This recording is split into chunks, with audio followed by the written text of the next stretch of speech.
ابو سلمہ اور حضرت عائشہ رضی اللہ تعالیٰ عنہ کے بھائی حضرت عائشہ رضی اللہ تعالیٰ عنہ کی خدمت میں گئے۔ ان کے بھائی نے نبی کریم صلی اللہ علیہ وسلم کے غسل کے بارے میں سوال کیا تو آپ نے سا جیسا ایک برتن منگوایا، پھر غسل کیا اور اپنے اوپر پانی بہایا۔ اس وقت ہمارے درمیان اور ان کے درمیان پردہ حائل تھا۔ صحیح بخاری حدیث نمبر 251۔ ابو جعفر محمد باقر نے بیان کیا کہ وہ اور ان کے والد جناب زین العابدین جابر بن عبداللہ کے پاس تھے اور کچھ اور لوگ بھی بیٹھے ہوئے تھے۔ ان لوگوں نے آپ سے غسل کے بارے میں پوچھا تو آپ نے فرمایا کہ 1 سا کافی ہے۔ اس پر ایک شخص بولا، یہ مجھے تو کافی نہ ہوگا۔ حضرت جابر رضی اللہ تعالیٰ عنہ نے فرمایا کہ یہ ان کے لیے کافی ہوتا تھا جن کے بال تم سے زیادہ تھے اور جو تم سے بہتر تھے، یعنی رسول اللہ صلی اللہ علیہ وسلم۔ پھر حضرت جابر رضی اللہ تعالیٰ عنہ نے صرف ایک کپڑا پہن کر ہمیں نماز پڑھائی۔ صحیح بخاری حدیث نمبر 252۔ نبی کریم صلی اللہ علیہ وسلم اور حضرت میمونہ رضی اللہ تعالیٰ عنہا ایک برتن میں غسل کر لیتے تھے۔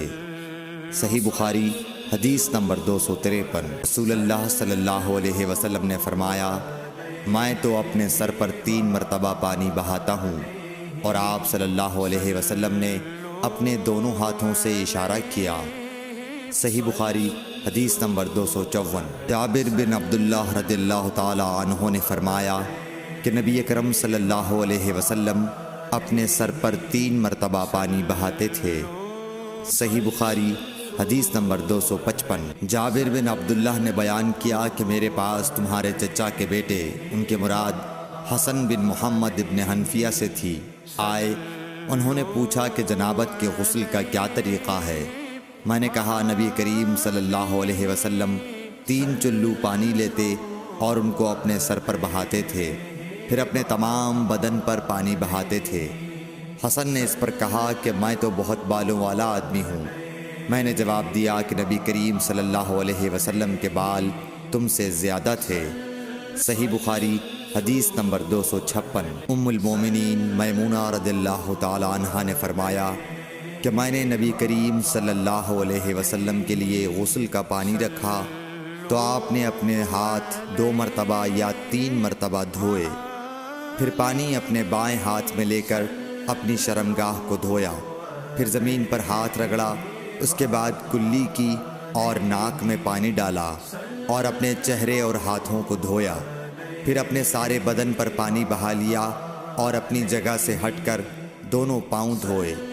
صحیح بخاری حدیث نمبر 257۔ نبی کریم صلی اللہ علیہ وسلم جب غسل جنابت کرنا چاہتے تو حلاب کی طرح ایک چیز منگاتے، پھر پانی کا چلو اپنے ہاتھ میں لیتے اور سر کے داہنے حصے سے غسل کی ابتدا کرتے، پھر بائیں حصے کا غسل کرتے، پھر اپنے دونوں ہاتھوں کو سر کے بیچ میں لگاتے تھے۔ صحیح بخاری حدیث نمبر 258۔ ام المومنین میمونہ رضی اللہ تعالی عنہا نے بیان فرمایا کہ میں نے نبی اکرم صلی اللہ علیہ وسلم کے لیے غسل کا پانی رکھا تو پہلے آپ نے پانی کو دائیں ہاتھ سے بائیں پر گرایا، اس طرح اپنے دونوں ہاتھوں کو دھویا، پھر اپنی شرمگاہ کو دھویا، پھر اپنے ہاتھ کو زمین پر رگڑ کر اسے مٹی سے ملا اور دھویا، پھر کلی کی اور ناک میں پانی ڈالا، پھر اپنے چہرے کو دھویا اور اپنے سر پر پانی بہایا، پھر ایک طرف ہو کر دونوں پاؤں دھوئے، پھر آپ کو رومال دیا گیا لیکن آپ نے اس سے پانی کو خشک نہیں کیا۔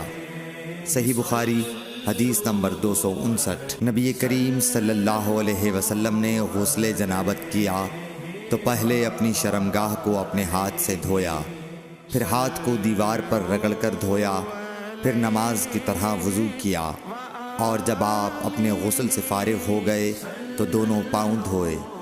صحیح بخاری حدیث نمبر 260۔